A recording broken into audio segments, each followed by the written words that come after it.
Bismillahirrahmanirrahim. Assalamualaikum warahmatullahi wabarakatuh. Alhamdulillahilladzi hadana li hadza wa ma kunna linahtadiya laula an hadanallah.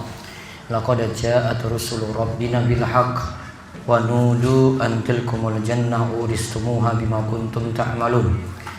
Wa asyhadu an la ilaha illallah wahdahu la syarikalah wa asyhadu anna Muhammadan abduhu wa rasuluh.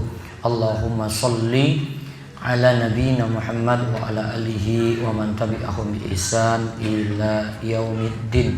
Allahumma inna nas'aluka ilman nafi'a wa rizqan thayyiba wa amalan mutaqabbala. Allahumma kfina bihalalika an haramik wa aghnina bifadlika amman siwa. Puji syukur kita panjatkan pada Allah, pemberi segala macam nikmat, Allah Ar-Razzaq yang maha memberikan rizki juga kepada kita sekalian. Dan sholawat dan salam semoga tercurah pada Nabi akhir zaman yang mengajarkan kepada kita syariat yang sempurna, yang memperhatikan halal dan haram, dan juga memperhatikan kemaslahatan untuk umatnya, yaitu Nabi besar kita Muhammad sallallahu alaihi wasallam. Baik bapak-bapak dan ibu-ibu sekalian, malam hari ini pertemuan yang kedua bagi kami di Masjid Gede Mataram, yang dimana kita duduk lagi thalabul ilmi, mengharapkan ridho Allah, dan yang kita harapkan juga nantinya kita bisa mendapatkan ilmu yang bermanfaat. Baik, kali ini tema kita tentang dampak harta haram, yang kami sebutkan poin-poinnya di dalam buletin yang bapak ibu-ibu bisa perhatikan sebagai panduan materi kita pada malam hari ini. Nantinya kita awali dengan urgensi kenapa kita mesti memperhatikan harta yang halal dan haram, dan kita pilih yang halal. Lalu berkahnya rizki itu seperti apa, serta kita bahas dampak buruk jika seseorang memiliki harta haram. Baik, kita lihat dalam lembaran buletin. Kita diperintahkan untuk makan yang halal dan menjauhi yang haram, sebagaimana dalam doa yang diajarkan oleh Nabi sallallahu alaihi wasallam, Allahumma kfini bihalalika an haramik wa aghnini bifadlika amman siwa. Ya Allah, cukupkanlah aku dengan yang halal dan jauhkanlah aku dari yang haram, dan cukupkanlah aku dengan karuniamu dari bergantung pada selainmu. Hadis ini diriwayatkan oleh Tirmidzi, Ahmad, Al-Hakim, dan Hasan menurut Imam Tirmidzi. Begitu juga dikatakan Hasan oleh Syekh Salim bin Id Al-Hilali. Bapak dan ibu-ibu sekalian, kesimpulan dari doa ini mengajarkan kita untuk meminta kepada Allah rizki yang halal. Dan sebenarnya yang halal itu jelas, yang haram juga jelas. Sebagaimana diriwayatkan dalam hadis dari An-Nu'man bin Bashir, diriwayatkan oleh Imam Bukhari dan Muslim, yaitu Nabi sallallahu alaihi wasallam itu sebutkan, innal halala bayyinun wa innal harama bayyinun wa bainahuma umurun mushtabihat. Yang halal itu jelas, yang haram juga jelas. Antara yang halal dan haram itu ada yang masih syubhat. Yang dimaksudkan syubhat di sini ada yang masih samar. Lalu dalam lanjutan hadis disebutkan tentang urgensi menjauhi yang syubhat tadi demi terjaganya agama dan juga kehormatan. Dan rizki yang halal walaupun sedikit itu punya berkah dibandingkan dengan rizki yang banyak namun haram. Coba dilihat di sini kalimat yang sangat bagus dari Abul Abbas Ahmad bin Abdul Halim bin Taimiyah Al-Harrani, atau biasa disebut dengan Imam Ibnu Taimiyah. Lahir 661 Hijriah, meninggal dunia 728 Hijriah. Beliau mengatakan, wal qalilu minal halali yubaraku fihi wal haramul katsiru yadhhabu wa yamhaquhullahu ta'ala. Beliau katakan, sedikit dari yang halal itu lebih bawa berkah di dalamnya. Sedangkan yang haram, yang jumlahnya banyak sekalipun, beliau sebutkan dampak buruknya yang haram, itu nanti akan cepat hilang. Dan Allah itu akan memusnahkan atau akan menghancurkan harta tadi. Tinggal menunggu waktu. Kapan harta tersebut itu musnah, kapan harta tersebut habis, kapan harta tersebut itu hilang. Allah punya cara tersendiri untuk hilangnya harta haram tadi. Jadi diulang, tadi rizki yang halal jumlahnya sedikit, itu lebih berkah dibandingkan dengan yang haram namun jumlahnya banyak. Apa akibatnya tadi? Yang haram jumlahnya banyak tadi akan hilang dan akan hancur. Dan berbagai macam cara bisa hilang. Bisa jadi dirampok, bisa jadi Allah timpakan penyakit, kemudian akhirnya dia bayar operasi super mahal. Bisa jadi kecelakaan, bisa jadi timbul masalah di keluarganya sendiri. Bisa jadi dia punya pegawai tidak amanat, akhirnya harta atau kasnya ludes habis. Dia punya bendahara, bawa kabur uang tadi, macam-macam. Tergantung Allah kehendaki itu bagaimana. Itu resiko memiliki harta yang haram. Yang jelas yang haram ini pasti didapati dari cara yang salah, dari pekerjaan yang salah, dari bisnis yang masalah, dari cara-cara yang tidak benar. Dan dalam pembahasan para ulama untuk bahas sumber yang haram ini macam-macam. Intinya kalau ini kaitannya dengan bisnis, dengan dagang, maka yang haram ini berasal dari 3 masalah. Tidak keluar dari 3 ini. Yang pertama karena penzoliman, yang kedua karena riba, yang ketiga karena gharar. Gharar itu ada sesuatu yang dijual tidak jelas. 3 saja ya. Apa saja tadi? 1 karena zalim, 2 riba, 3 gharar. Gharar itu ada ketidakjelasan. 3 itu aja. Masalah jual beli pokoknya masalahnya kembali kepada 3 permasalahan itu. Jadi kalau ada yang nanya misalnya hukum jual beli, Ustadz ini hukumnya apa? Dicek 3 tadi. Zolimnya ada, atau ribanya ada, atau ketiga tadi apa? Gharar. Ghararnya ada atau tidak. Jika zolimnya nggak ada, ribanya nggak ada, ghararnya tidak ada, selamat. Namun kalau ada salah satu saja, sudah jadi masalah. Gitu ya. Mudah-mudahan sini ada pebisnis, nanti biar sadar gitu. Oh ini bisnis saya nih, apa masalahnya ya? Oh ribanya ada enggak? Zolimnya ada atau tidak? Ghararnya ada atau tidak? Nah, pokoknya seputar itu saja. Enggak jauh-jauh itu bahas dagang tuh kayak gitu.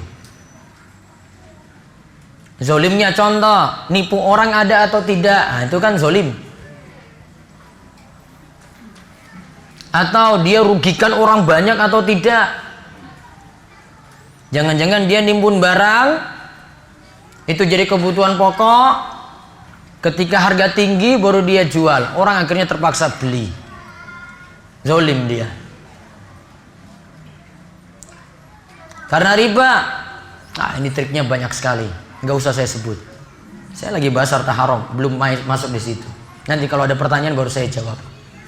Kalau nggak ada, nggak mau saya jawab, nggak mau saya terangkan. Nanti banyak yang merasa bersalah lah malam ini. Terus yang ketiga tadi apa? Gharar. Ada unsur ketidakjelasan. Ya seperti judi lah di dalamnya. Ya, ada untungan, nasib-nasiban. Kalau nggak ada nasib-nasiban, nggak ada untungan ini nggak masalah. Semuanya dapat bagian giliran, tidak masalah di situ. Kalau ini semua nggak dapat giliran, cuma orang tertentu saja.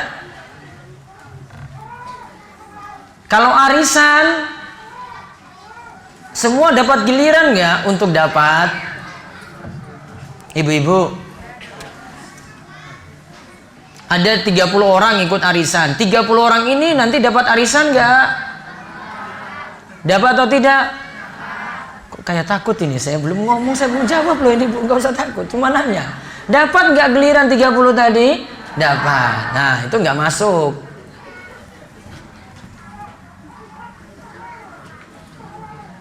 Mau saya kasih contoh yang masalah?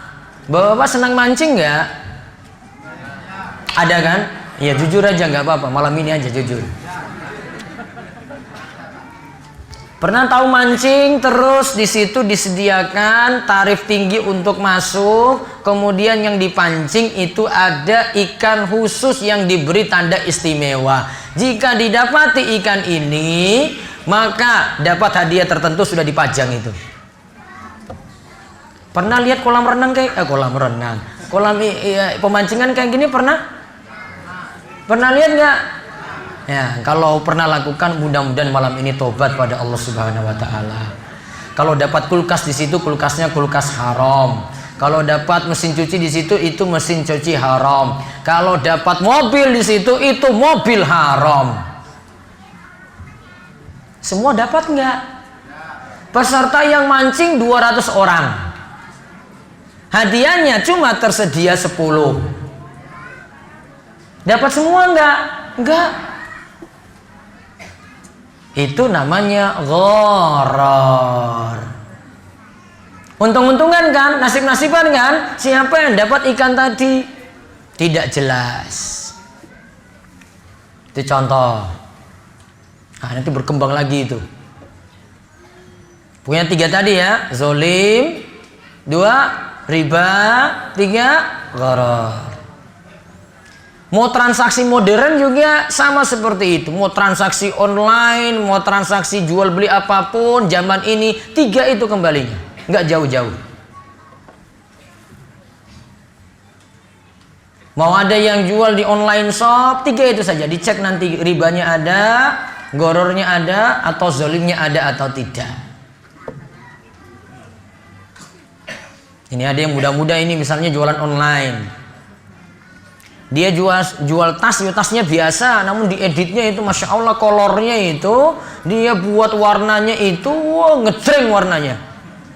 Ternyata pas dikirim, wah koyo ngene ta. Ya Allah, kolek banget. Ternyata edit Photoshop. Ketika ditampilkan di Instagram, masya Allah, ditambah lagi dia pakai video gitu. Oh ternyata semuanya ya ada pengeditannya keterlaluan. Saya pernah beli tas itu online juga, saya termasuk yang ketipu juga. Ya. Masya Allah, tasnya dia luar biasa promosinya itu. Pokoknya bisa isi macam-macam. Yo iya jelas bisa isi macam-macam. Tumbler masuk, iPad masuk, dompet masuk, gelas masuk. Iya masukin semua bisa di iklannya. Pas datang, ya kainnya cuma kayak gini. Yo jelas nanti isi semua. Iya bisa isi, jebol langsung bisa. Konsumen nggak puas. Pasti nggak ada di situ rekomendasi untuk orang lain juga untuk beli produk yang sama. Dia cuma menang di iklan saja. Promonya aja bisa dibuat-buat. Kan ada iklan-iklan singkat kayak begitu. Nah, Kalau ada unsur gharar, ketidakjelasan, maka hati-hati, itu tidak berkah. Walaupun nanti penghasilannya banyak. Gitu ya. Sekarang kita pelajari dulu dampaknya itu apa. Selain tadi dari bahasan Ibnu Taimiyah tadi, dia sebut harta tersebut bisa hilang, ludes, hancur. Ada 7 di sini. Kalau kita lihat dampak yang luar biasa dari harta haram. Pertama, itu termasuk mendurhakai Allah dan mengikuti langkah syaitan. Karena Allah katakan dalam surat Al-Baqarah 168, ya ayuhan nasu kulu mimma fil ardi halalan thayyiba wa la tattabi'u khutuwati syaitan innahu lakum aduwwum mubin. Hai sekalian manusia, makanlah yang halal, lagi baik dari apa yang terdapat di bumi, dan janganlah kamu mengikuti langkah-langkah syaitan. Karena sesungguhnya syaitan itu musuh yang nyata bagimu. Suruh makan halal, kemudian tidak mengikuti langkah syaitan. Maka ayat ini punya kandungan. Kita disuruh hindari yang haram berarti, dan tidak boleh mengikuti langkah syaitan. Berarti siapa yang konsumsi yang haram, punya harta haram, berarti dia menyelisih perintah ini, ditambahkan langkah syaitan dia telah ikuti. Dan setan dalam menjerumuskan manusia incar untuk 6 hal. Urutan ini 6 hal setan incar manusia itu dalam 6 langkah. Langkah pertama tidak bisa, langkah kedua tidak bisa, langkah ketiga nggak bisa, 4 nggak bisa, 5 nggak bisa, 6. Langkah pertama, setan akan menjerumuskan dalam perbuatan syirik dan kekufuran. Jika setan telah berhasil, dia dapat penghargaan besar. Ya, dia dapat penghargaan besar. Itu sudah dapat penghargaan itu dari setan-setan yang lainnya.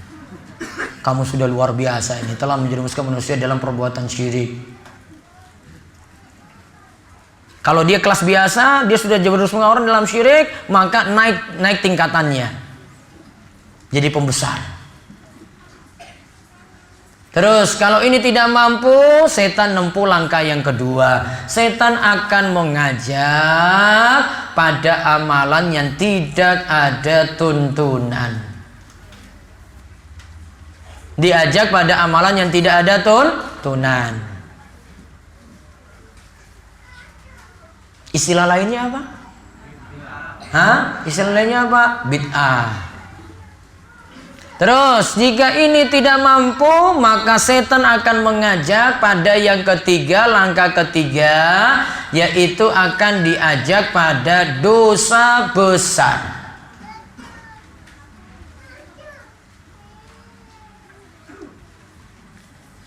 Terus kalau ini juga setan tidak mampu lagi, setan akan ngajak manusia untuk melakukan dosa kecil.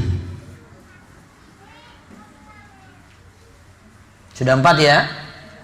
Langkah keempat juga setan gak bisa, karena orang ini sibuk dengan ketaatan terus. Maka yang ke-5, langkah setan adalah akan disibukkan dalam perkara-perkara mubah.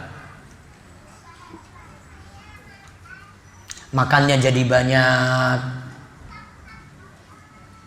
ya, minumnya jadi banyak. Kalau tanya warung kuliner di Jogja, kuasai semua itu, sudah pernah itu dia telusuri itu. Mau dari Sleman Utara sana sampai Imogiri Selatan sana, tahu semuanya. Saya tahu gangnya itu di situ. Keliling terus itu tiap hari kuliner. Ya makan boleh, namun nggak boleh berlebihan. Minum juga berlebihan, nggak, ya, minum saja boleh.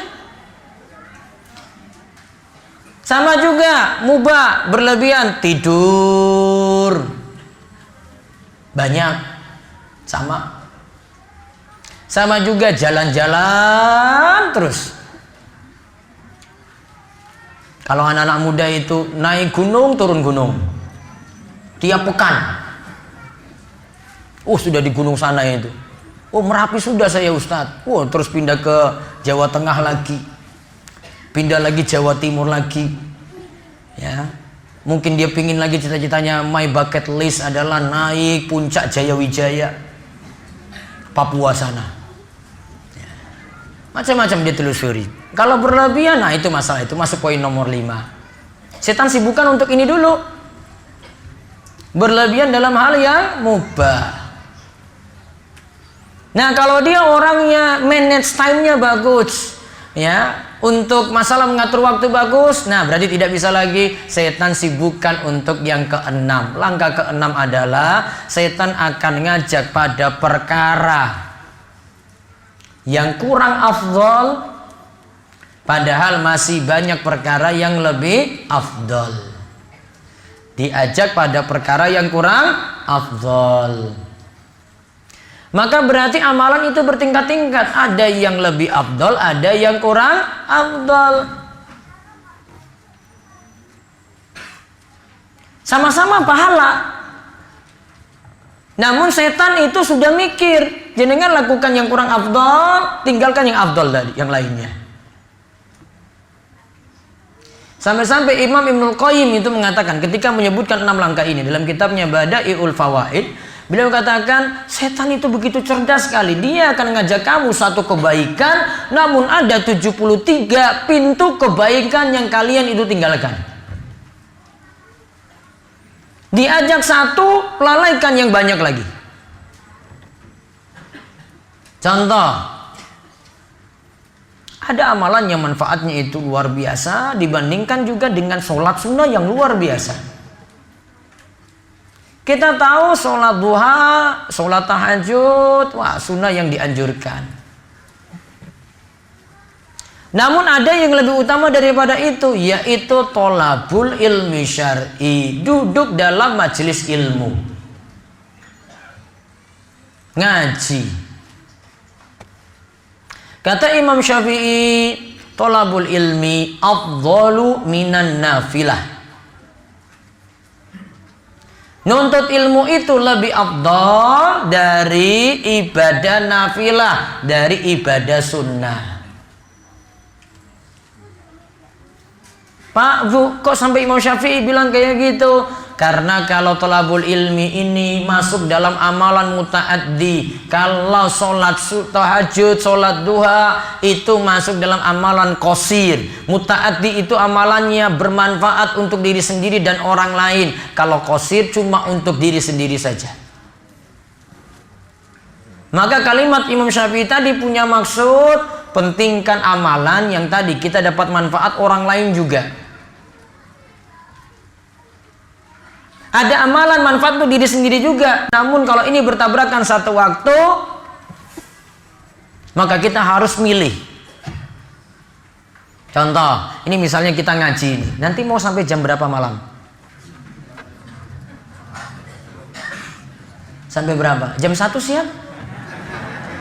Misalnya, ada pengajian akhirnya dia bukan ngaji. Dia nelaah buku. Dia nelaah buat tulisan gitu. Ingin dalami, dia belajar terus. Akhirnya sampai jam 1 malam. Setelah itu rehat. Nggak bisa bangun tahajud. Hanya bisa bangun subuh aja jam 4. Kalau mau ditimbang-timbang, dia belajar tadi sampai jam 1 malam itu lebih banyak faedahnya karena manfaat untuk dirinya sendiri. Kemudian dia belajar ini, mungkin besok paginya dia mau mengisi untuk beri pengajian pada orang lain. Maka dia nggak tahajud. Dia lebih mementingkan maslahat yang lebih besar. Makanya ada seorang sahabat milih seperti itu, yaitu sahabat Abu Hurairah. Dia itu jarang sholat malam. Karena di malam hari itu sibuk mengulang-ulang hadis yang dia sudah hafal. Kalau tidak diulang di malam hari, bisa hilang hafalan hadisnya tadi. Sedangkan di pagi hari dia harus belajar lagi pada Nabi sallallahu alaihi wasallam, cuma bisa mengulangnya di malam hari. Akhirnya Nabi sallallahu alaihi wasallam sarankan pada Abu Hurairah, lakukan 3 wasiat. Wasiat Nabi pada Abu Hurairah, lakukanlah sholat witir sebelum tidur. Yang kedua, pagi hari lakukanlah sholat duha. Yang ketiga, puasalah setiap bulan itu minimal 3 hari. Apa wasiatnya? 1. Apa? Sholat witir sebelum tidur. Dia tadi misalnya murojaah, ngulang hadis sampai jam 1, sebelum dia tidur dia sholat witir dulu. Yang kedua tadi apa? Sholat duha. Karena Abu Hurairah itu malamnya nggak bisa sholat tahajud, digenapkan rokaatnya yang malam hari tadi ganti sholat duha. Jadi genap. Malamnya ganjil kan? Kalau pagi genap. Yang ketiga apa tadi? Puasa tiap bulan. Berapa hari tadi? 3 hari. Bisa lakukan dengan cara puasa ayyamul bid. Tanggal berapa? 13, 14, 15. Ustaz, tanggal 13-nya saya nggak bisa, pas lagi ditraktir teman. 14-15 bisa saya puasa, maka 14-15 ayyamul bid, 13-nya diganti di hari yang lain silakan, namun tidak lagi disebut ayyamul bid. Namun jadi puasa 3 hari tiap bulan. Balik tadi ke perkataan Imam Syafi'i tadi, berarti tolabul ilmi lebih utama daripada ibadah sunnah. Balik lagi ke langkah setan tadi, kesimpulannya ada berapa langkah setan menyesatkan manusia? 6. 1, syirik dan kekafiran. 2, diajak pada amalan yang tidak ada tuntunan. 3, diajak pada dosa besar. 4, diajak pada dosa kecil. 5, diajak pada amalan mubah yang berlebihan. 6, langkah ke-6, diajak pada amalan yang kurang afdal padahal masih ada amalan yang lebih afdal. Itu setan itu pintar. Itu nggak perlu sekolah tinggi-tinggi setan itu. Sudah bisa mikir itu 6 langkah. Pintar banget. Makanya tadi kan saya sebut, Ibnu Qayyim sampai katakan, 1 pintu kamu ditunjukkan, setan itu sudah lalaikan kamu dari 70-an pintu. Sampai sudah mikir kayak gitu, coba lihat. Tadi dosa apa yang nanti setan dapat gelar tertinggi? Dosa apa? Syirik. Sudah berhasil menjerumuskan orang dalam kesyirikan, maka akhirnya dia dapat gelar tertinggi. Nah, kita balik, itu dampak pertama. Sekarang dampak kedua. Apa dampak harta haram? Akan membuat kurang semangat dalam beramal soleh. Gara-gara harta haram malah sholat wajib. Subuhnya bolong-bolong. Kok Ustadz sebut subuh? Wah, subuh itu paling berat itu. Paling berat bagi wong munafik. Ya kan, 2 sholat kan paling berat bagi orang munafik. Apa? Sholat subuh dan sholat isya. Sholatnya malas. Bisa jadi karena konsumsi yang haram. Mau melangkahkan kaki ke masjid juga malas. Dipanggil bolak-balik, hayya ala sholah, hayya alal falah. Bahkan toa masjid itu pas depan rumahnya, coba lihat. Toa masjid, corongnya itu pas itu loh. Mau dipanggil sholatu khairum minan naum, nggak ada, selimut tutup itu. Bisa jadi juga karena ada masalah pada hartanya, ada harta haram. Apa dalilnya? Kok bisa malas dalam ibadah ini? Karena dampak harta haram tadi. Allah itu sebutkan ketika memerintahkan Rasul, ya ayyuhar rusul kulu minat thayyibati wa malu solihah inni bima ta'maluna alim. Wahai para rasul, makan yang thayyib-thayyib. Lakukanlah amal soleh, sesungguhnya Allah itu Maha mengetahui apa yang kalian kerjakan. Di sini dikatakan oleh Said bin Jubair dan Ad-Dhahak, yang thayyib yang dimaksud adalah makanan yang halal. Coba lihat keterangan Ibnu Katsir, lahir 701 Hijriah, meninggal 774 Hijriah. Termasuk murid dari Ibnu Taimiyah. Ia berkata, Allah Ta'ala pada ayat ini memerintahkan para rasul untuk memakan makanan yang halal dan beramal soleh.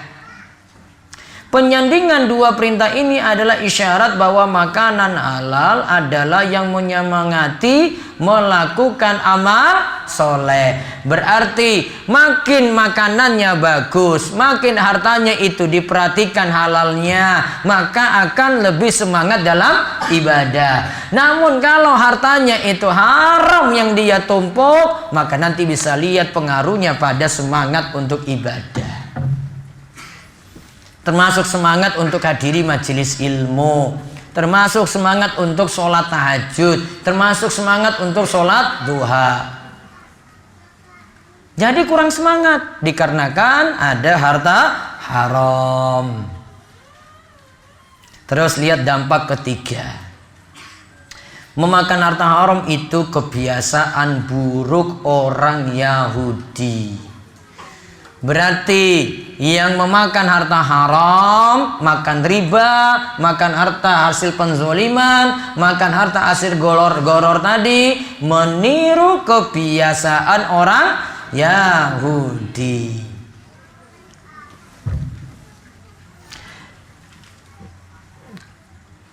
Yahudi ini berasal dari keturunan Nabi siapa? Nabi siapa? Nabi Adam? Oh jelas. Nabi siapa? Yakub. Nama lain dari Yakub itu Israel. Yakub memiliki 4 istri, berarti poligami.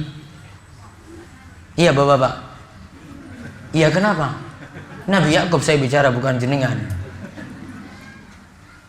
Terus dari 4 istri ini punya 12 anak. Dari 12 anak ini jadi suku besarnya Bani Israel.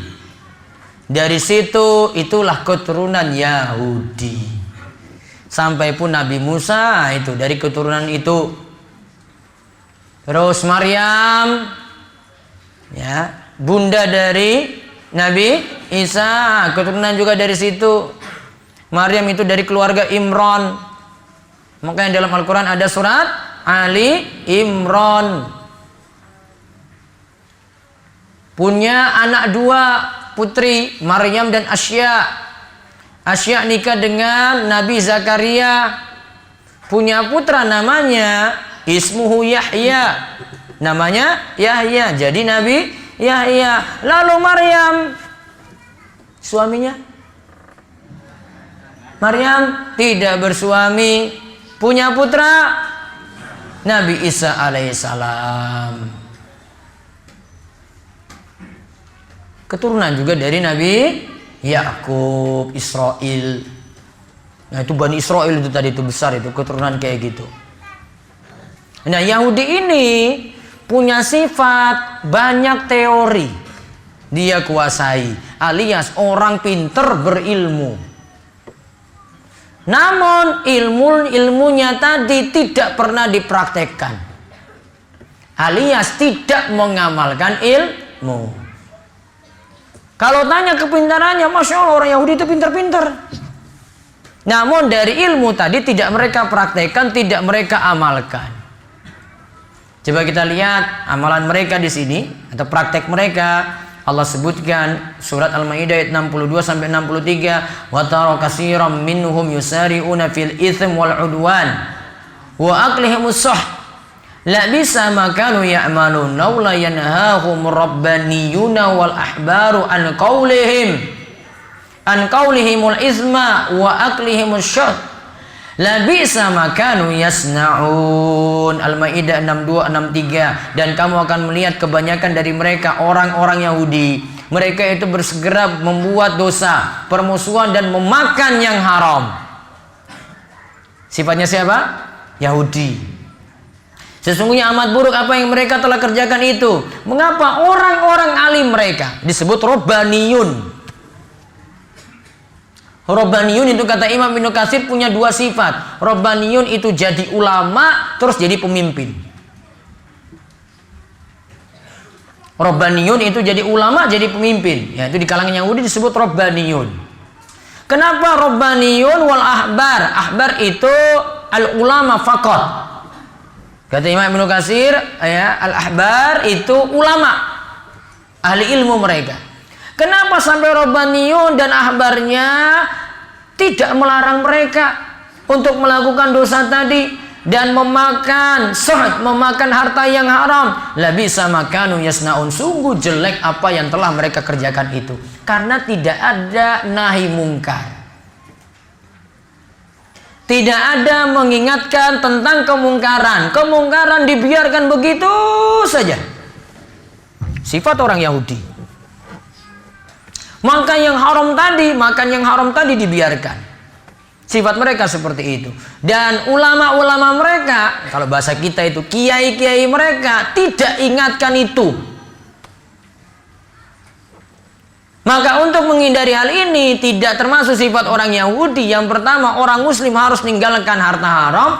Yang kedua, orang Muslim bukan hanya sekadar berilmu saja, namun harus amalkan ilmu. Yang ketiga, harus ada melarang, mengingatkan kemungkaran.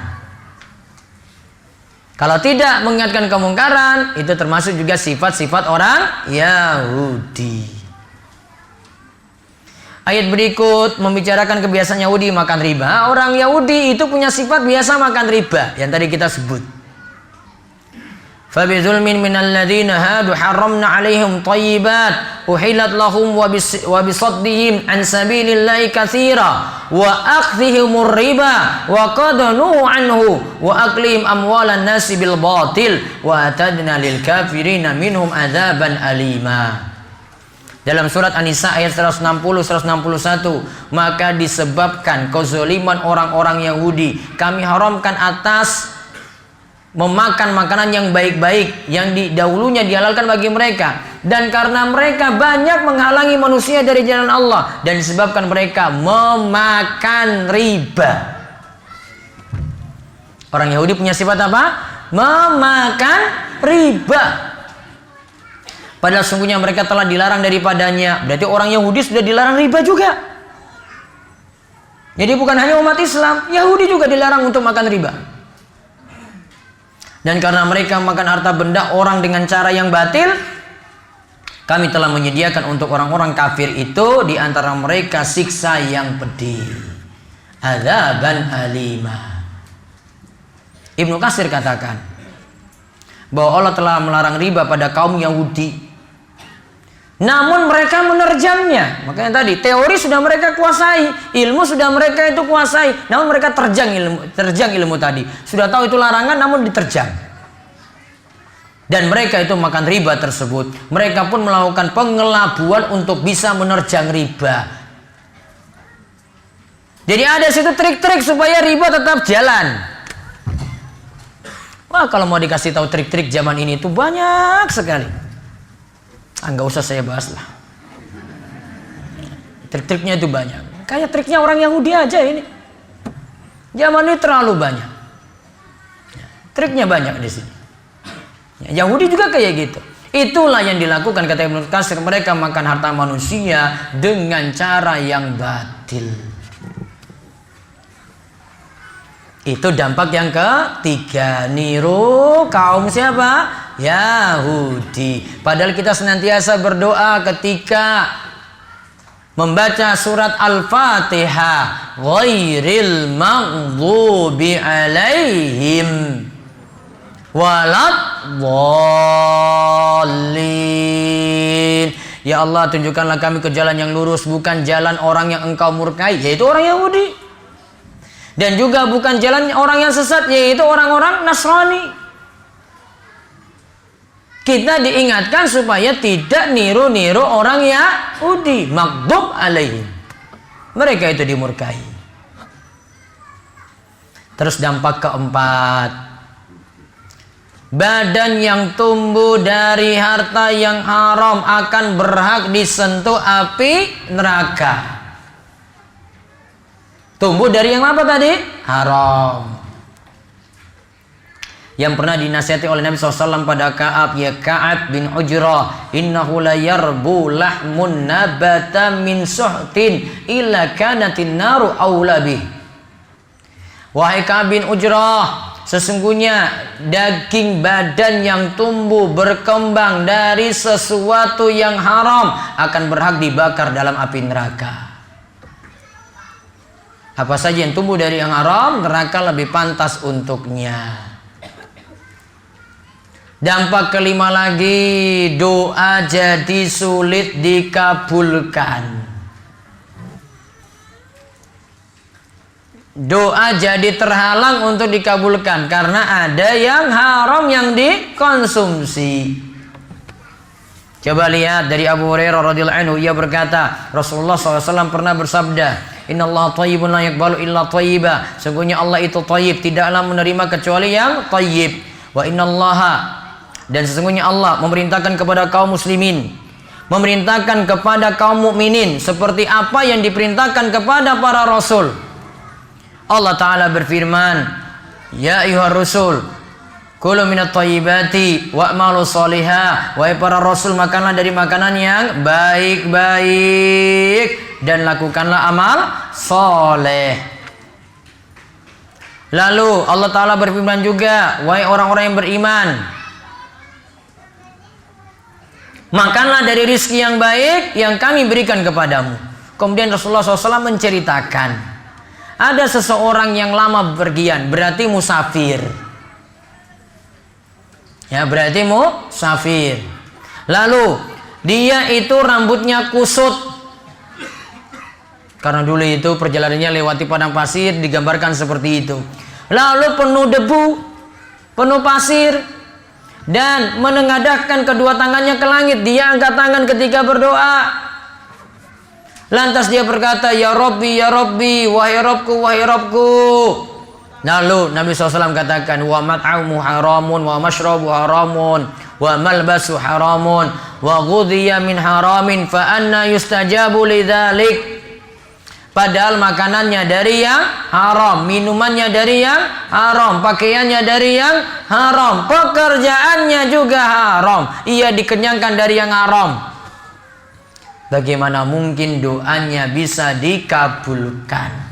Kesimpulannya, orang ini sebenarnya telah memenuhi 4 syarat terkabulnya doa. 1. Musafir, keadaan dalam perjalanan jauh, safar. 2. Dia dalam keadaan sangat butuh, genting. 3. Dia mengangkat tangan ke langit. 4. Dia memanggil Allah, ya Rabbi, ya Rabbi. Atau muji Allah dengan menyebut nama dan sifatnya, misalnya ya Dzal Jalali wal Ikram, atau ya Mujibas Sa'ilin.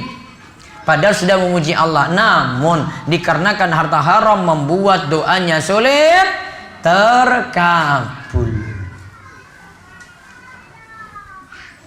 Padahal tadi syarat-syarat sudah terpenuhi, namun satu masalah, ya punya harta haram, konsumsi yang haram, minum yang haram, berpakaian yang haram, maka itu yang membuat doanya sulit terkabul. Lalu yang keenam, harta haram membuat kaum muslimin jadi mundur dan hina. Mundur dan hina ini sifatnya umum, bisa jadi terus miskin, bisa jadi terus terlilit utang, bisa jadi penyakitnya nggak sembuh-sembuh. Mundur dan hina itu namanya. Dari Abdullah bin Umar radhiyallahu anhu, Rasulullah sallallahu alaihi wasallam bersabda, "Idza tabayyatum bil 'ina wa akhadhtum asnabal baqari wa raditum biz-zara' wa taraktumul jihad, salatallahu alaikum dhullan la yanzi'uhu hatta tarji'u ila dinikum." Hadis riwayat Abu Dawud dan dikatakan hadis ini sahih. Jika kalian berjual beli dengan cara inah, salah satu transaksi riba, lalu kalian sibuk mengurus ekor sapi, maksudnya sibuk dengan ternak, lalu ridho dengan bercocok tanam, maksudnya sibuk dengan pertanian, dan akhirnya kalian itu meninggalkan jihad yang hukumnya fardhu ain, maka Allah akan menguasakan kehinaan atas kalian, dibuat hina terus, dibuat mundur terus, tidak pernah maju-maju. Allah tidak akan mencabutnya, la yanzi'u, tidak akan Allah cabut, hatta tarji'u ila dinikum, sampai kalian mau kembali pada agama kalian. Maka solusinya ya, untuk Islam itu maju, Islam itu jaya, umat Islam juga jadi makmur, bukan sekadar kita itu kasih solusi untuk perbaikan ekonomi, namun poin pokoknya adalah ngajak umat untuk kembali sadar beragama. Diajak ke masjid, diajak untuk sholat, diajak untuk tholabul ilmi, diajak untuk memperhatikan yang halal, jauhi yang haram. Kalau ada hukum-hukum yang syariat tetapkan, manut pada hukum tadi. Kalau kembali pada agama, maka hal-hal tadi, kemunduran itu nanti akan hilang. Kehinaan juga akan Allah itu cabut. Karena dikatakan dalam hadis tadi, hatta tarji'u ila dinikum, sampai mau kembali pada agama kalian. Ini juga termasuk untuk menyelesaikan problem-problem yang ada dalam rumah. Solusinya adalah kembali pada agama. Mungkin ada suami punya masalah dengan istri, konflik terus. Anak suaranya itu keras di hadapan orang tua. Kadang kalau lagi marah, anaknya keluar semua kata-kata yang ada di kebun binatang, semuanya keluar. Durhaka. Solusinya apa? Perbaiki agama. Ya, solusinya itu, kunci itu. Hatta tarji'u ila dinikum. Terus yang terakhir, yang ketujuh, karena harta haram, yang haram ini banyak musibah dan bencana terjadi. Ini menimpa masyarakat secara umum. Orang yang rajin ibadah kena, yang tidak rajin juga kena. Allah nggak milih-milih. Namun nanti kalau ada yang meninggal dari orang-orang soleh di situ, nanti dia akan dibangkitkan sesuai dengan niatannya. Kalau dia bukan pelaku maksiat, ya maka nanti dia dibangkitkan sesuai dengan niatan baiknya. Lihat coba hadisnya dari Ibnu Abbas radhiyallahu anhuma. Rasulullah sallallahu alaihi wasallam bersabda, "Idza zahara dzina war riba fi qaryatin." Jika zina itu merajalela, sudah marak, bahkan selingkuh jadi biasa. Ya, selingkuh jadi biasa. Dan juga praktek ribawi nganggapnya biasa. Dan itu terjadi pada Korea, pada suatu negeri, suatu kampung, suatu tempat, suatu wilayah. Faqad ahallu bi anfusihim adzaballah, maka mereka sama saja menghalalkan Allah untuk turunkan azab, untuk turunkan musibah, untuk turunkan bencana. Jadi mereka sebenarnya minta Allah untuk turunkan musibah tadi. Gara-gara apa tadi yang menyebar? Praktek apa? Riba. Apalagi yang kedua? Zina. Apalagi yang kedua? Zina. Riba dan zina menyebar. Akhirnya musibah terus datang. Dan memang secara umum musibah itu menimpa kita itu karena perbuatan dosa. Ma asaba min musibatin fabima kasabat aydikum wa ya'fu an katsir. Tidaklah musibah itu menimpa kalian melainkan karena dosa yang telah diperbuat tangan kalian. Jadi karena dosa secara umum musibah itu sulit terangkat, musibah datang lagi. Jadi kalau kita mau koreksi diri, termasuk negeri kita juga ini, Indonesia. Padahal kalau mau bandingkan itu maksiat, ya tiap negara punya masing-masing. Di sini juga ya banyak zina. Kalau mau lihat negara seperti Saudi Arabia ya zina juga ada. Namun kalau membandingkan dosa-dosanya, dosa kita itu masih lebih parah dari sisi ya, kualitas dosanya dan kuantitas.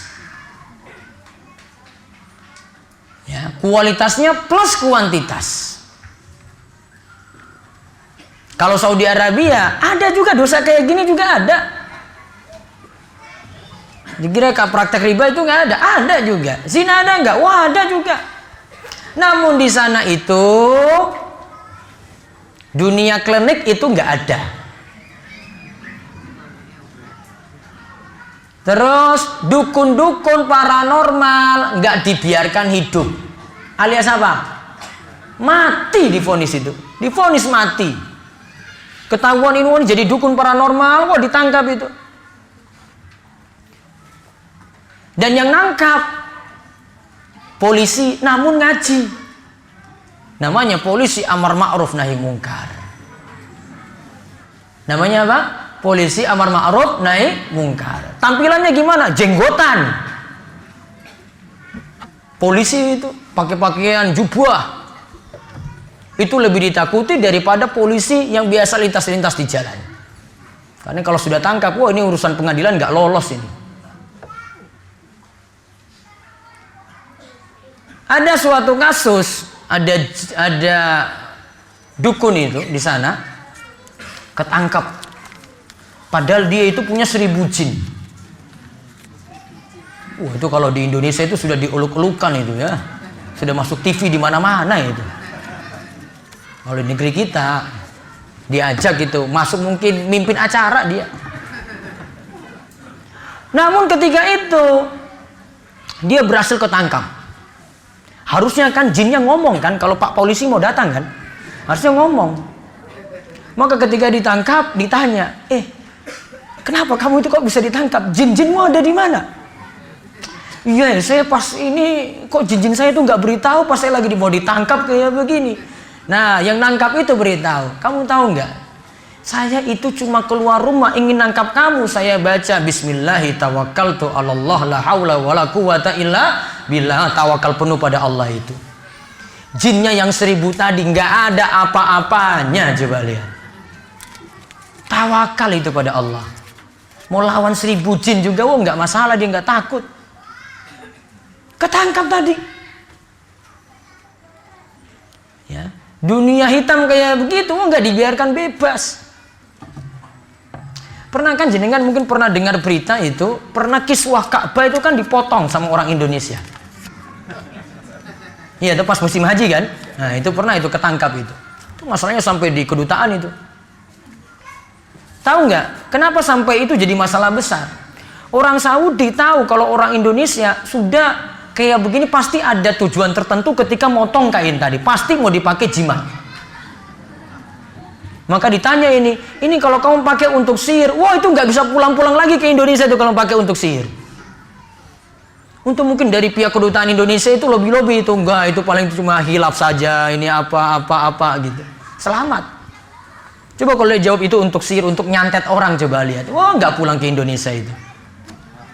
Dilakukan pelanggaran besar itu, sihir. Sihir itu nggak main-main loh di sana itu. Sampai orang awam Saudi itu saja sudah sangat-sangat anti dengan namanya sihir itu. Pernah ada TKI itu, dia kirim pesan ke orangnya di Jawa Barat sana, keluarganya di Jawa Barat. Pas majikannya itu tahu ini pesan ini dikirim, dikira oleh majikannya TKI tadi, ini jangan-jangan dia ada bacaan-bacaan di HP-nya ini mau nyantet saya ini kayaknya dia ini. Maka orang Saudi sudah penuh curiga sekali. Ya karena orang Indonesia nggak lepas dari itu. Suuzon pokoknya kalau orang Saudi dengan Indonesia. Ini pasti ini dunia hitam dia ini dia bawa dukun ini. Ini kayaknya ini jampi-jampi ini. Terus orang Saudi ini dia tanya ke Islamic Center yang ada di Riyadh sana. Waktu itu saya kebetulan ada di situ dan dia minta terjemahin. Ini bahasa apa ini di HP-nya? Saya baca, saya nggak paham bahasanya. Ternyata itu bahasa Sunda. Terus saya akhirnya tanya sama TKI, ada sini yang ini orang Sunda ini bisa paham ini? Oh ternyata dibacain, Ustadz itu cuma tanya kabar keluarga di Indonesia. Namun orang Saudi yang tadi apa? Suuzonnya, wah itu jangan-jangan itu jampi-jampi itu. Kenapa orang Saudi beranggapan kayak gitu? Ya karena memang kalau TKI dikirim itu ada yang sampai dibekali ilmu-ilmu sihir. Sampai ada yang disarankan itu oleh orang-orang di Indonesia, pokoknya kalau majikanmu itu mau senang sama kamu penuhi syarat ini deh. Ada yang sampai, air seninya itu diminta oleh orang dari Indonesia itu, tolong sekali-kali kamu taruh air senimu itu di minuman. Pas ketika itu mintanya air putih, ditaruh di situ kencingnya coba, taruh di majikannya kan tahu ini apa-apaan ini kayak begini, masalah lagi coba. Negeri kita perlu dididik tauhid. Kalau di Saudi itu sudah dari pelajaran dasar dari TK SD itu kayak gitu sudah anti sekali. Yang klinik-klinik kayak gitu, wah sudah dari dulu itu nggak mau kayak begitu. Dari kecil itu sudah dididik. Itu sudah jadi kurikulum itu dari SD kalau di tempat kita. Kalau kita kurang perhatian, dibiarkan gitu saja. Kalau dukung paranormal di tempat kita itu gimana? Masuk TV bolak-balik. Jadi host dia itu ketika di TV. Jadi bintang tamu luar biasa. Kalau di sana nggak mungkin selamat. Itu bedanya. Makanya di Indonesia bencana nggak rampung-rampung. Sudah kena gempa satu tempat pindah lagi. Coba lihat. Pernah dengar di Saudi kayak begini? Pernah dengar di kerajaan Saudi Arabia kayak gini? Enggak pernah. Mau dengar cuma 1-2 kasus saja. Namun bencana-bencana besar kayak gini, ya Allah, kok jarang sekali kita dengar itu. Namun kalau kita dengar negara-negara lain kayak gitu terus. Itu bedanya. Karena maksiat sudah terlalu banyak dan kronis, apalagi yang namanya kesyirikan. Kaitannya dengan dampak harta haram, maka 7 dampak tadi agar kita tidak terkena, maka seleksilah dalam pekerjaan, dalam bisnis, perhatikan baik-baik, dalam harta yang kita miliki, kita mohon pada Allah supaya rezeki kita diberkahi, harta-harta kita juga diberkahi dan dihindarkan diri dari harta-harta yang haram. Allahumma amin. Baik, selanjutnya jika ada yang bertanya dipersilahkan. Ada yang langsung bapak-bapak? 1, 2. Ibu-ibu ada 3 ya.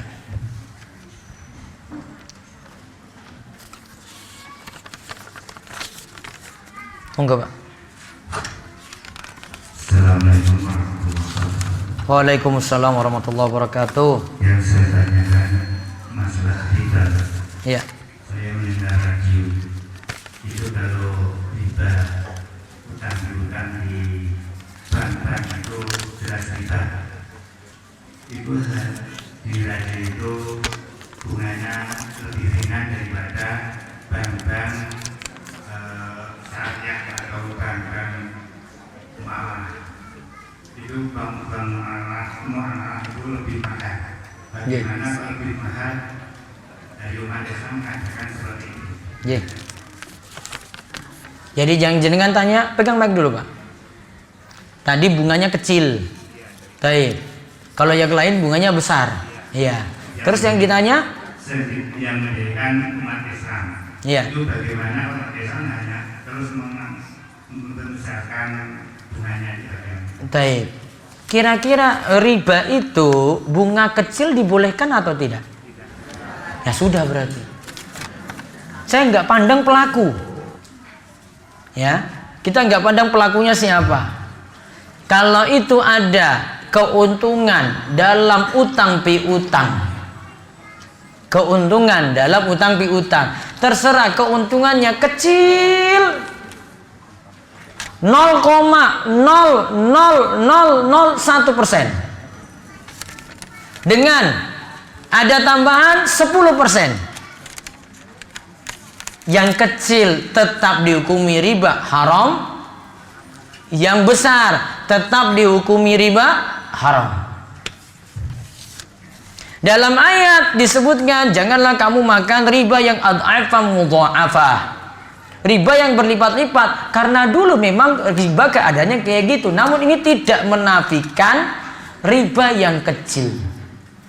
Riba yang kecil tetap juga kena laknat. Ini tanpa mandang pelaku, hukum umum.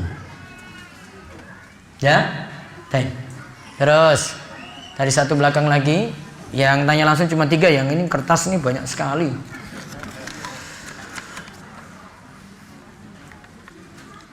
Mic di belakang sana, Pak. Ya, sebentar yang sana dulu. Ya. Waalaikumsalam warahmatullahi wabarakatuh. Pak, sebentar, wonten mic, Pak.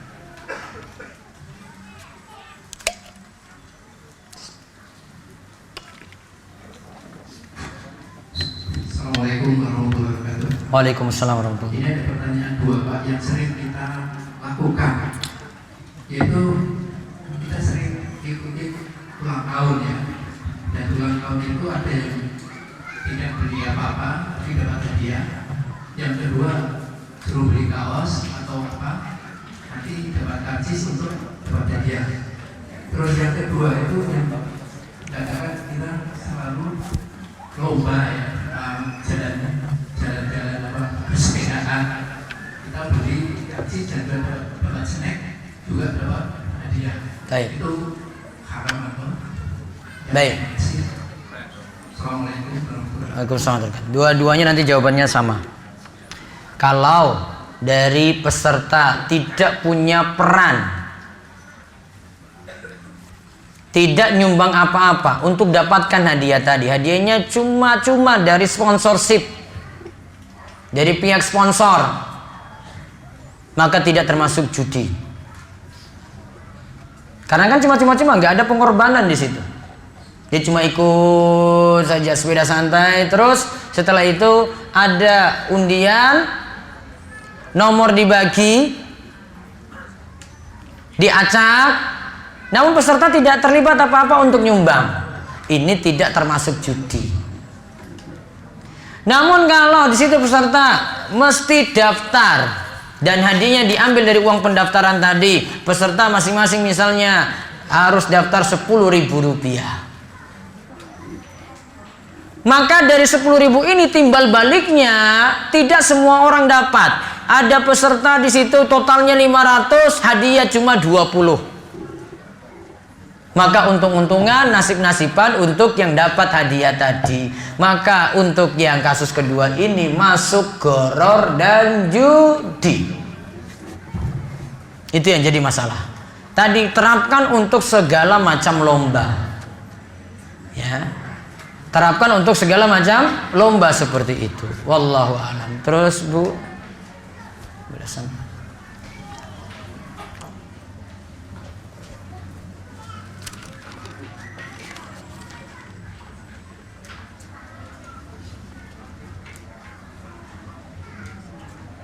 Assalamualaikum warahmatullahi wabarakatuh. Waalaikumsalam warahmatullahi wabarakatuh.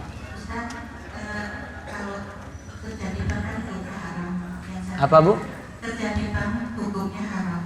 Kalau terjadi bursa efek hukumnya jazakallahu khairan. Apa bisnisnya Bu bursa efek Bu?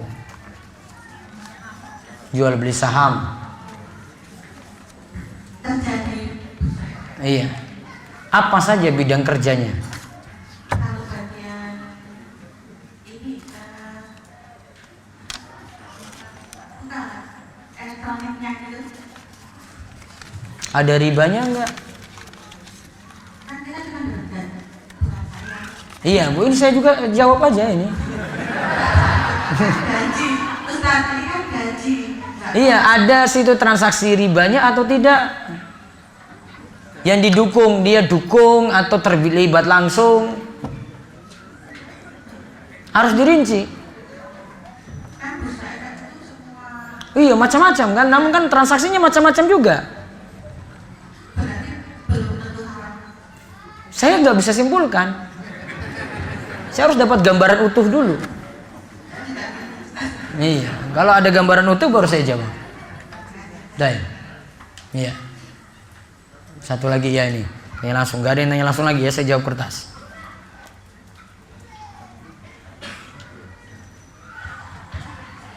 Assalamualaikum warahmatullahi wabarakatuh. Waalaikumsalam warahmatullahi wabarakatuh.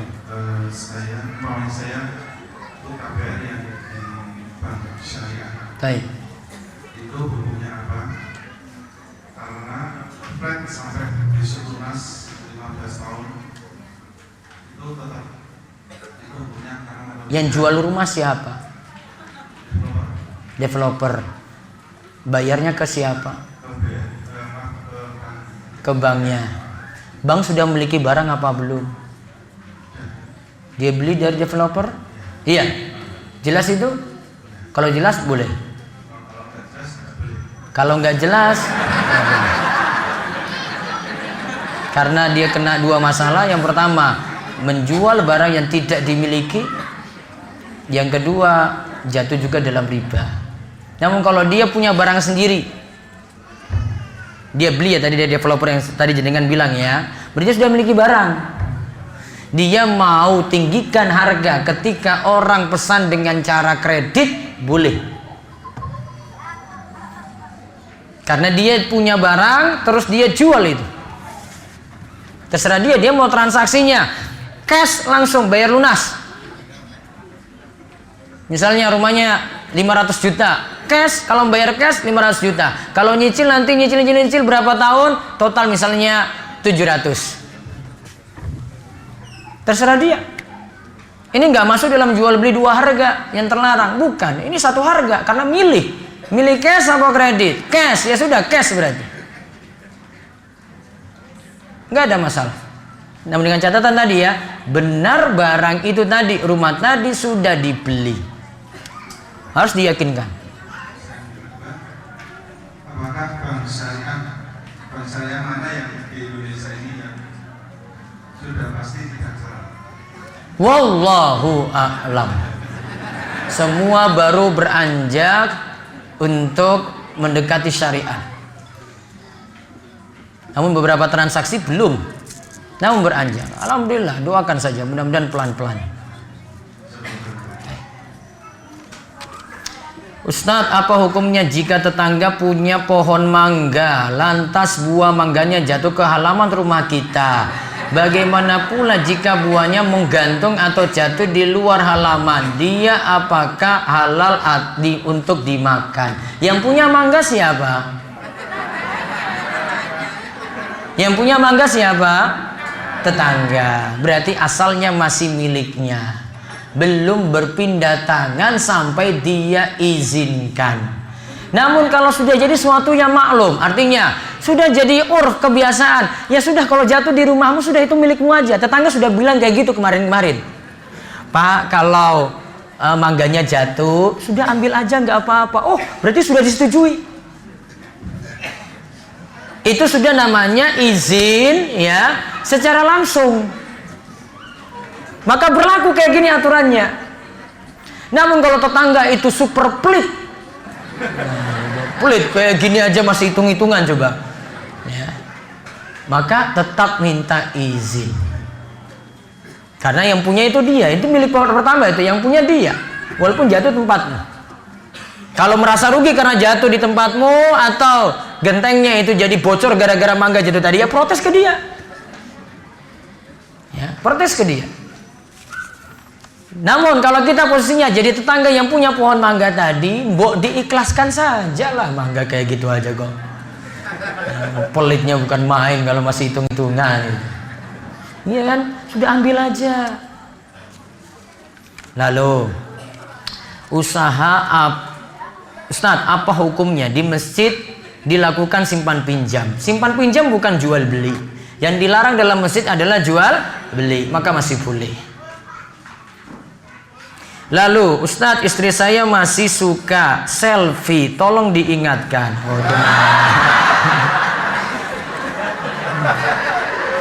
Bagaimana dengan hukum dari trading online yang sedang tren saat ini? Dirinci dulu tradingnya bentuknya gimana. Bagaimana hukum jasa cetak foto? Fotonya buka aurat. Kalau fotonya tidak buka aurat, nggak masalah. Kalau fotonya buka aurat, berarti dukung dalam maksiat. Mohon nasihat untuk yang bekerja di bidang desain agar tidak terkena yang haram. Wah, ini cara gambarnya, lain-lainnya harus dipelajari ini. Coba lihat contoh-contoh desainnya. Saya punya Instagram, itu ada rumaiso.com, itu ada Instagramnya. Ada juga di tempat saya di akun pribadi itu. Cek aja gambarnya, buat gambar kayak gitu. Itu gambar-gambar yang sudah diseleksi, itu gambar yang tidak masalah. Ustadz, bagaimana solusinya kalau di lingkungan masjid masih ada terjadi kesyirikan? Perlu ada dakwah untuk mengingatkan. Jika kita sudah mendapatkan harta, tapi harta tersebut ada goror, bagaimanakah kita menyikapi harta tersebut? Apakah harta tersebut boleh diinfakkan? Infak nggak boleh, harta haram. Dia hasil main judi tadi, untung. Main terus dapat untung 100 juta. Menang 100 juta. Boleh nggak diinfakkan? Kalau dikeluarkan bukan disebut infak. Yang ada cuma mencuci harta haram. Bahkan ini kalau mau dihitung-hitung, ini dijelaskan oleh Imam Al-Ghazali. Jika seseorang memiliki harta haram, maka Ustadz, ada kewajiban zakatnya enggak? Imam Ghazali katakan tidak ada zakat. Sedekah gimana? Tidak disebut sedekah. Yang ada, kata Imam Ghazali, dia keluarkan harta itu semuanya, bukan untuk zakat, bukan untuk sedekah, cuci harta. Tinggal nanti penyalurannya, nanti ke fasilitas umum, atau bisa juga untuk membantu orang miskin. Yang tidak boleh harta semacam ini tidak boleh digunakan untuk bangun masjid. Ya, tidak boleh digunakan untuk bangun masjid. Hukum arisan. Dalam satu kelompok ada 10 peserta. Seiring dengan waktu baru 5 kali putaran arisannya berhenti. Bagaimana hukumnya dan siapa yang harus bertanggung jawab? Yang sudah dapat berarti utang. Ya kan? Jika tidak hadir lagi berarti kabur dari utang. Apa hukum kabur dari utang? Nabi SAW katakan, siapa yang berutang lantas berniat tidak mau kembalikan, maka nanti pada hari kiamat dia dikelompokkan, dibangkitkan bersama para perampok. Solusinya apa berarti? Kan sudah dapat tadi ya, kan punya kewajiban kembalikan, maka dia harus kembalikan kepada orang-orang yang tadi belum dapat arisan. Resiko ikut arisan. Kesimpulannya punya banyak arisan berarti punya banyak. Nah, itu. Ini pahami Bu, ibu-ibu.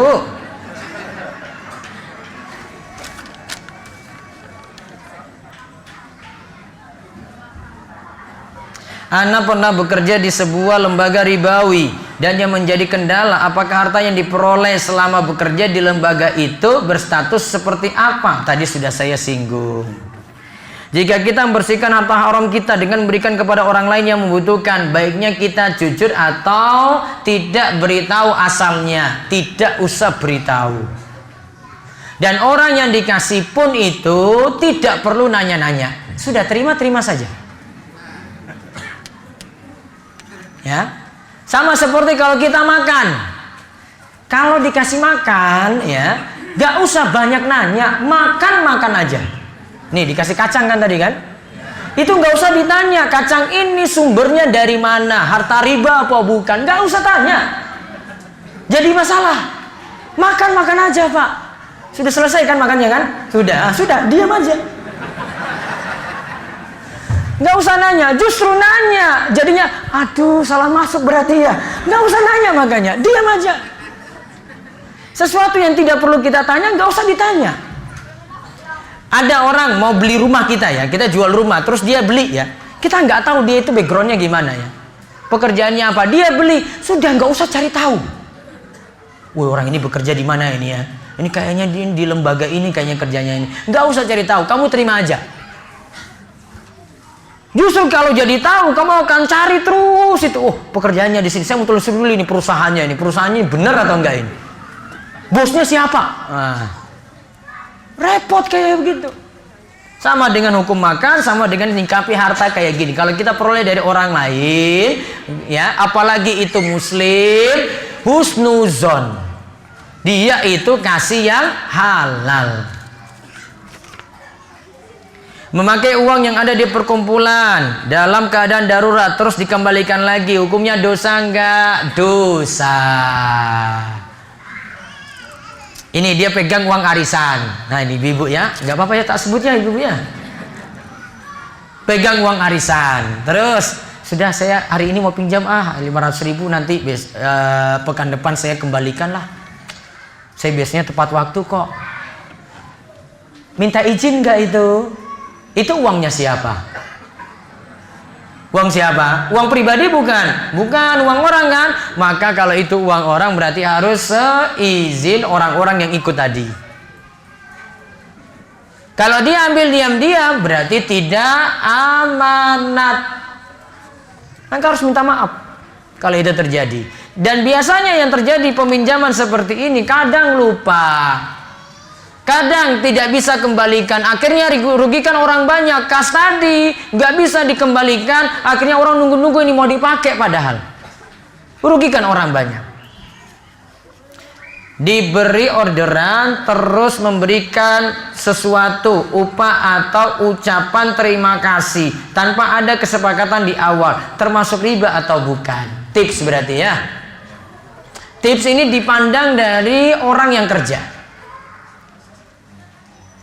Kalau itu orang yang kerja tadi sudah dapat gaji dari pekerjaannya, dan secara aturan sudah ada larangan tidak boleh beri uang tips karena itu kerjanya, maka berarti uang tips ini jadi haram bagi yang menerima. Namun kalau itu dibebaskan, motif silakan untuk terima itu, maka boleh dimanfaatkan berarti. Nah, kita yang beri ini posisinya beda. Kadang kita beri itu sukarela untuk dukung yang salah, kadang kita itu beri karena keadaan darurat. Dia soalnya nggak mau kerja sih, kalau saya nggak kasih uang tips, dia nggak mau jalan-jalan. Ternyata ketika dikasih, baru mau jalan. Iya kan? Nah, kalau ini berarti kita terpaksa beri uangnya haram untuk dia, kita berhak dapat hak kita. Berbeda. Jadi rinciannya seperti itu. Gimana dengan kerjaan PNS yang gajinya dari pajak dan utang negara? Halal atau tidak? Kan pendapatannya bukan dari ini saja. Masih ada jalan yang lainnya lagi. Maka hukum asalnya tetap gaji PNS itu halal. Makanya tadi saya bilang, gak usah cari tahu. Udah, terima aja. Gak usah cari tahu, ini dari mana? Saya ini PNS sudah 20 tahun nih. Ini jangan-jangan pemerintah ini masalah. Gak usah tanya-nanya, terima aja. Itu memang hak kita kok. Ya sudah kerja kan dengan keringannya kan, dia berhak dapat haknya. Yang tadi yang punya, ya yang jadi atasan, yang beri gaji ini, ya, itu nanti yang dia yang masalah. Kalau dia dapat dari cara ini, dia cara ini, kan itu kita sudah kerja, hak kita nuntut. Maka tidak ada masalah. Dan sekali lagi tadi, jangan banyak-banyak nanya, sudah manfaatkan saja. Apa itu jual beli najis? Najis itu jual beli lelang, namun yang ikut lelang ini sudah sepakat dengan yang punya barang. Kamu nanti ngomong harga tinggi ya, biar nanti kalau ada yang mau nawar nanti lebih tinggi lagi. Padahal yang nawar ini tidak punya niatan untuk membeli. Itu namanya najis. Asalnya lelang boleh, namun orang-orang yang kayak gini yang membuat harga itu jadi naik tadi, sedangkan dia tidak punya niatan untuk beli tadi, nah ini yang melakukan najis, ini yang masalah, karena dapat merugikan orang lain. Ustadz, bagaimana hukum pendapatan software bajakan? Dan apakah karyawan juga hukum gajinya sama dengan pendapatan bosnya? Pekerjaan haram tadi 3 ya, seputar 3 ya. Apa saja tadi? Zolim, riba, gharar. Pakai software bajakan itu zolimi hak orang. Walaupun itu orang kafir yang punya. Ustaz, itu kan gak apa-apa, orang kafir kok dia itu rugi-rugi dia, bangkrut sendiri. Kamu zolimi dia juga.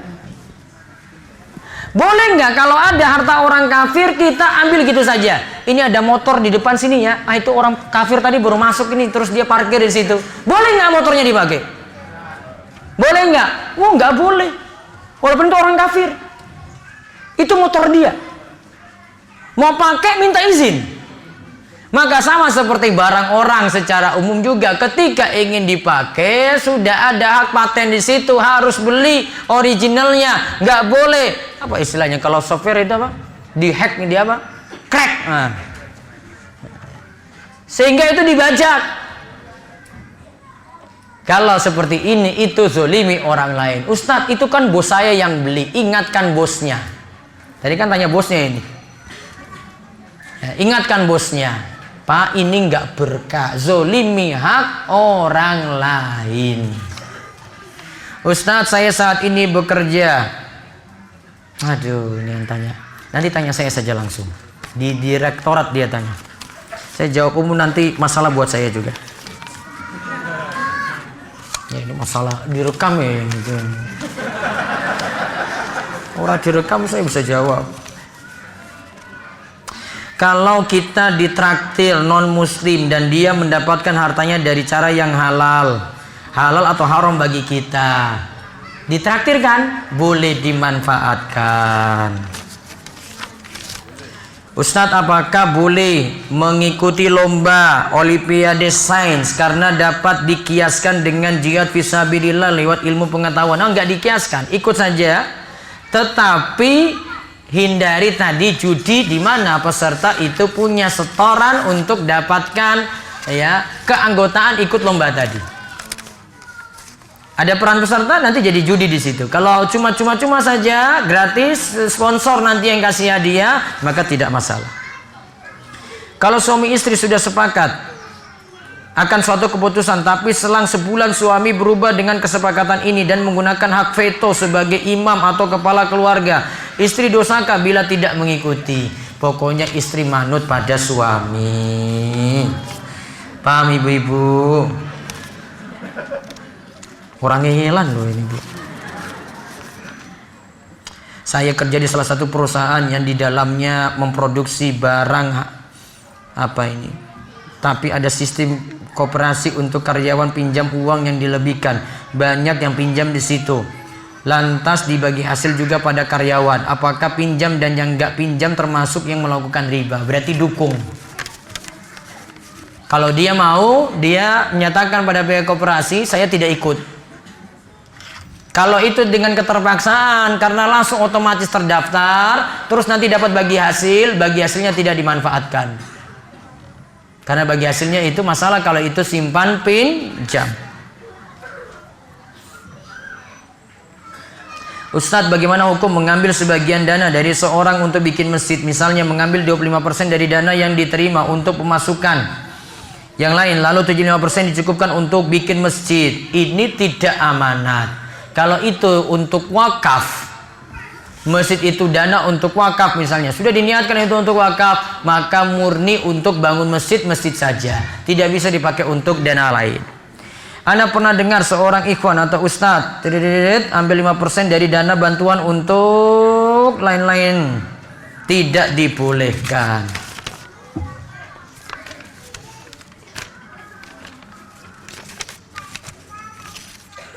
Apakah boleh meminjam uang di bank untuk modal usaha, misal membuat toko atau membangun kos-kosan? Riba enggak? Hah? Riba atau tidak? Kalau pinjam boleh atau tidak kalau riba? Hah? Ada tambahan kan? Berarti dukung dalam hal maksiat. Padahal kita disuruh wala ta'awanu 'alal itsmi wal udwan. Jangan tolong menolong dalam dosa dan melampaui batas atau permusuhan. Maka tidak dukung di situ. Maka baiknya tidak pinjam di tempat itu, cari pinjaman yang tidak ada riba di dalamnya. Wallahu a'lam bishawab. Rampung pengawasan kita untuk malam hari ini. Mudah-mudahan Allah memberikan rizki kita yang penuh berkah, harta-harta kita juga senantiasa diberkahi, kita dijauhkan dari harta yang haram, dan Allah memberikan keberkahan untuk rumah kita, diberikan sakinah mawaddah warahmah, dan juga dikaruniai anak-anak yang qurrata a'yun, juga suami yang taat, istri yang taat, dan mudah-mudahan kita diberikan istiqomah dan husnul khatimah. Demikian kami cukupkan. Wabillahi taufiq wal hidayah wa ridha wal inayah. Wassalamualaikum warahmatullahi wabarakatuh.